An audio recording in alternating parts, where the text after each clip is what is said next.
Saturday was the deadline for NFL teams to cut down their rosters to 53, and we were all anxious to hear what would happen with Tim Tebow and the Eagles, especially Stephen A. Despite playing fairly well in his final game versus the Jets, completing 11 of 17 passes for 189 yards and 2 TDs, Tebow was released. Skip, is this the end of Tebow's time in the NFL? Stephen A. Smith, that all depends on whether Tim Tebow decides to listen to some in his inner circle who believe he should go and play in Canada. Because it now appears to me that this CFL is his last hurrah. And yet, before I get into the particulars of that, allow me to say I'm so happy now that I don't have to root for Chip Kelly this year. Listen, Chip Kelly, what a snake in the grass he was in the end to Tim Tebow. After all the proclamations about how much he loved him and this is his guy and wants him on his football team and the it factor and this and that and blah, blah, blah, blah, blah. What did Chip Kelly do after he surprised many people out there, not just me? I think most people were stunned that he whacked Tim Tebow, cut him, and as Tim is walking out the back door, he kicked him in the behind by signing Stephen Morris off the waiver wire, who had just been cut by the Jacksonville Jaguars, who kept Bortles and Chad Henne. So Stephen Morris couldn't even make that team, and Chip Kelly signed him and kept him on the 53-man roster. Are you kidding me? A second-year guy, undrafted free agent last year, in place of Tim Tebow. Are you kidding me?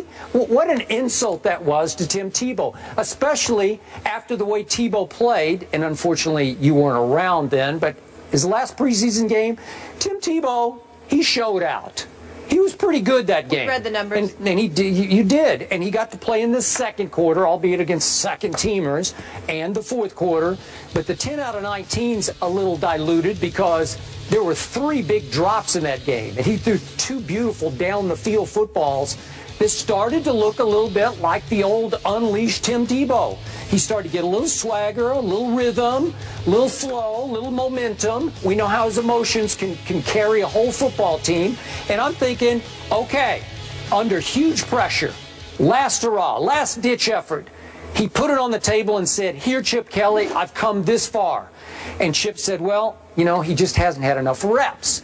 So to me, just to kick Chip Kelly back in the butt, why shouldn't Tim just go on to Canada then? He's going to have to swallow a whole lot of pride because obviously he did win a Heisman Trophy and he did have an unbelievable 2011 run as a starting National Football League quarterback for the Denver Broncos, from 1-4 to a division title and a playoff game win over your Pittsburgh Steelers. You will remember it for the rest of your life. Despite all that, you swallow your pride, you go to Canada, and you get your reps. The great Warren Moon had to go to Canada to get his reps and show the NFL what it was missing. Doug Flutie, who became a pretty good NFL quarterback, had to go to Canada and show the NFL that he wasn't too little to make it in the National Football League. So maybe it's time, and trust me, some in the inner circle are really pushing Tim, who's pushing back. He does not want to go. He's made it clear from the start, I do not want to play Canadian League football. No, no disrespect to them. It's just that Tim thinks he belongs in the National Football League. So when his last hurrah coach, Chip Kelly, said no, and I'm signing Stephen Morris and put him on my 53-man roster, maybe you should just get angry, Tim. Maybe you should say, watch this, because TV is always going to be there for Tim Tebow. I think he proved himself well enough on this network, wouldn't you say, for his, was it a year he was here? Okay, he can always go back. He just turned 28 years of age, so Tim, just do it. Go to Canada, show them, get your reps in, Chip Kelly, and then maybe someplace, somewhere, sometime, somebody will say, you know what? I need that on my football team. I need that guy in my locker room. I need him to run certain plays for me, or I need him to start for me. By the end of the year, I'm sure a lot of people will say, God, our quarterback situation is dreadful. Go to Canada and show them, Tim, because I think that's the last hope. You know, you really crossed the line on this. Chip Kelly. Let me tell you something. What did Chip Kelly do to Deshaun? What did he do to LaShawn? Let me tell you something right now. Yeah. If I hadn't just gotten off vacation, I'd have walked off the set with that ridiculous drivel you just did. I thought it was damn diatribe. I'm so disgusted with you right now. You actually put me in a position where I have to defend Chip Kelly. Yes. That's where you put me in. Well, don't. I have to. to, because that's a bunch of nonsense that just came out of your mouth. What do you mean stabbed him in the back? You're going to defend Chip Kelly? I have to defend Chip Kelly because I'm a fair-minded man. Morris? And all the stuff that I feel about Chip Kelly, you had me throw out there. I'm talking, Molly. I gotta get on him right now.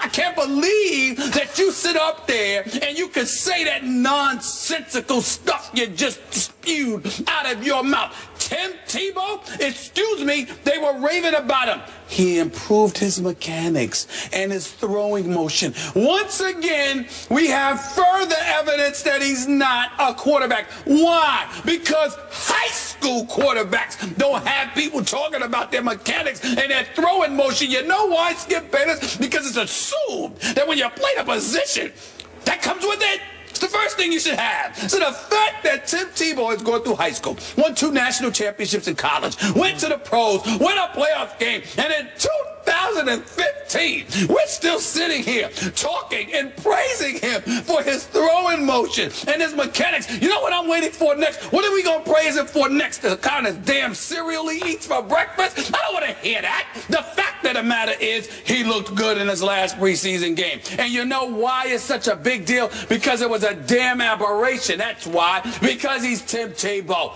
He can't throw. It's that simple. I like him. He's my friend. Did you watch him in the last game? I want him to come. I want him to come back and work for the SEC with ESPN. I want him to make some money in television. He's a beautiful human being. And if he stays in football, maybe, just maybe, if Tim Tebow wasn't as pig-headed as Skip Bayless, can't deviate, can't move around, can't adjust, can't understand that you can't play quarterback. Maybe you should be a tight end. Maybe you should be a running back. Maybe you should be on special teams. Maybe you should be a third down specialist. Damn it, maybe you should learn to play defense. Just don't throw the football, because that's not what you do, especially when you can't read defenses half the time. That's his problem. But you don't want to go there. Instead, you want to sit there and get on Chip Kelly for backstabbing him? Yeah. Let me tell you something. Not backstabbing. That's the word you used. That's the word you used. I did not use back. I said he kicked him in the butt as he walked out the door. Hold on. That's what he did. Tim's walking out the back door and he kicked him right in the butt. Do we need to rewind the tape? Because I did not use backstab. I don't need to use backstab. That's what I thought I heard. You backstab people you have respect for. Well, listen. Well, you basically feel he didn't have respect, but he once did have respect, which is why you called it backstabbing. Rewind the tape and you remember what you heard. In the end, I have to sit here. You put me in a position where I have to come to Chip I thought it was a Kelly's beautiful defense. move. This is the lowest. I'm the defense lawyer over here. As low as you have gone. You put me in a position where I have to come to the defense of Chip Kelly. Chip Kelly did nothing wrong here. He gave the guy a chance. He put him out there on the field. He gave him an opportunity to perform. He wasn't up to snuff. He wasn't up to snuff, which is why you are telling him to go to Canada. You want him to leave the country, but Chip Kelly's wrong for wanting him to leave Philadelphia? What are you talking about? What are you talking about?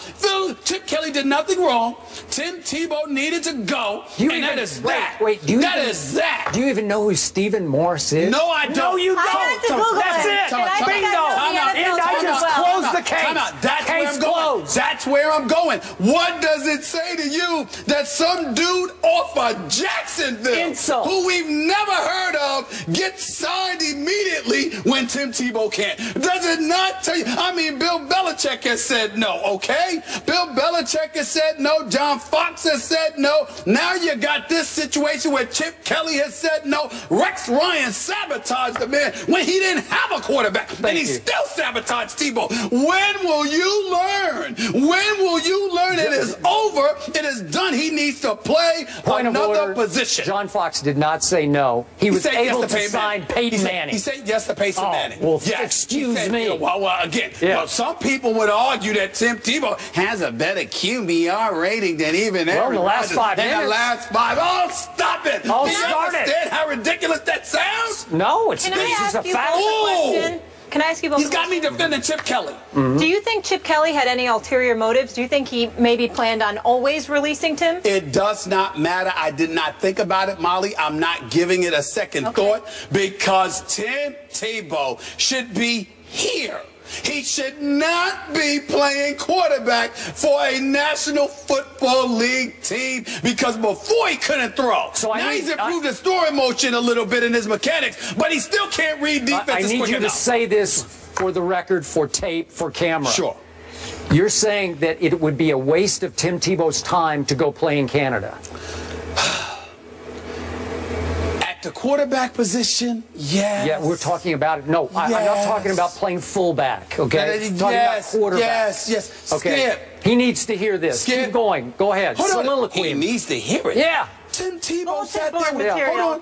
Tim Tebow Go ahead. Sat down with me for my radio show, Sirius XM, Mad Dog Sports Radio, Channel 82, every weekday from 1 to 3 p.m. Channel Eastern 82? Time. 82, it was 85, now switched to 82. Wow. Switched to 82 August 13th. All right. Still never been invited. Hold on, wait a minute. Tim Tebow came, sat with me, and literally looked me in my face afterwards and said, keep your eyes on it.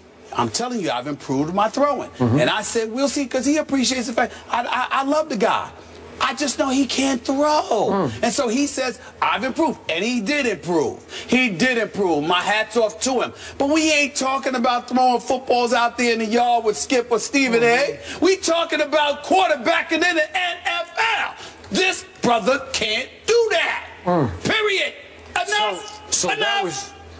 That was all just an aberration on that last night. That was. Yes. Wait. Maybe it was just a mirage. Yes. Maybe I didn't. Maybe I dreamed it. I dreamed it. Yes. Oh, he didn't really do it. But it was an aberration. Okay. Like I told you, a dead clock is right twice a day. It doesn't matter. Whatever you see, it don't get caught up in it. At the end of the day, he can't read defenses quick enough and doesn't have the throwing capability to offset. So I have one last question. That's it. So how did that same guy in 2011 who can't throw take a dead-in-the-water 1-4 team to a division title? I'm answering that question with a question. How? I'm answering that question with a question. Answer. Why do you sit there and get to ignore the fact that just a year earlier Aaron Rodgers won a Super Bowl, but I need to remember how Tim Tebow won one playoff game? Why do I have to remember the one playoff game, but you can't remember a Super Bowl title? How is that? How is that? Just a year earlier? Yes, it was like 2010. 8 years old. 2010. Come on. That was 2010. That was a long time ago. That was prehistoric. Do you understand why? Listen. I know you know your football, but do you understand why sometimes you come across like you should be banned because you sat up there and said that Tim Tebow, you would prefer him in the fourth quarter than Aaron Rodgers? How did he do that? How did he do it? Aaron Rodgers?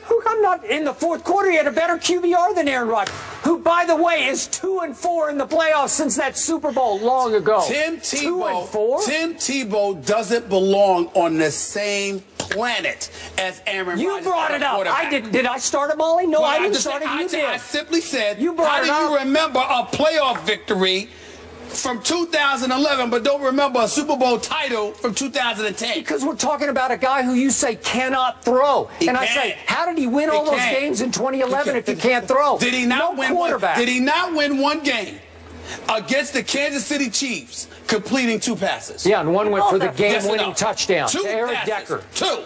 Oh, stop it. It is ridiculous. Thank you. You got me defending Chip Kelly. You. This is the lowest of the low. It was inspired. Man, go to break, please. Excuse me. I'm sorry. Go to break, Mom. I can't take this, man. Right? I just can't take him right now. You're ridiculous. Philly's finest. They're back, everybody, in rare form. All right, one of the Williams sisters will be in the semis, but which one? That's the question. Do Serena and Venus get enough love? The guys will debate that coming up. Put your hands in the air.